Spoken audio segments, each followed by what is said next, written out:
Python నేర్చుకున్న వాళ్ళు అండి, జనరల్ ఇప్పుడు ఫ్రెషర్స్ గురించి మాట్లాడుతున్నాం కాబట్టి అందరు చేసే మిస్టేక్ ఏంటంటే డైరెక్ట్ గా పైథాన్ డెవలపర్ అని ఎట్లాగా మెన్షన్ చేస్తారు, బ్యాక్ ఎండ్ డెవలపర్ అని. ఇలాగా అలా కాకుండా పైథాన్ ఒక్కటి నేర్చుకుంటే ఎప్పుడు జాబ్ రాదండి.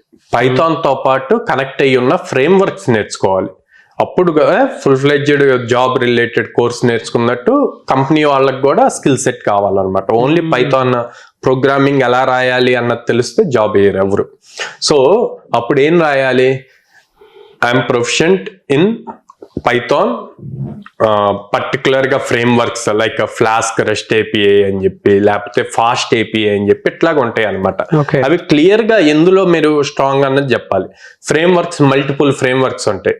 I'm good at Python frameworks అన్నారు అనుకోండి, 10 ఫ్రేమ్ వర్క్స్ ఉంటాయి. ఏ ఫ్రేమ్ వర్క్స్ లో స్ట్రాంగ్ ఉన్నట్టు? అట్లా కాదు కదా. జాంగో ఉంటది, ఫ్లాస్క్ ఉంటది, రెస్ట్ ఏపీఐ ఇవన్నీ ఉన్నాయి కదా.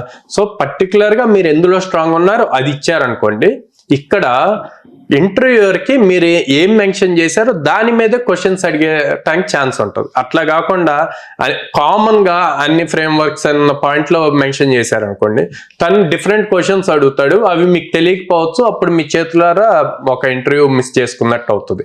సో అందుకని రెజ్యూమ్ ఎప్పుడు కూడా మనకు 100% తెలిసినవి మాత్రమే అందులో మెన్షన్ చేయాలి. మనకు తెలియని అందులో పొరపాటును కూడా మెన్షన్ చేయకూడదు.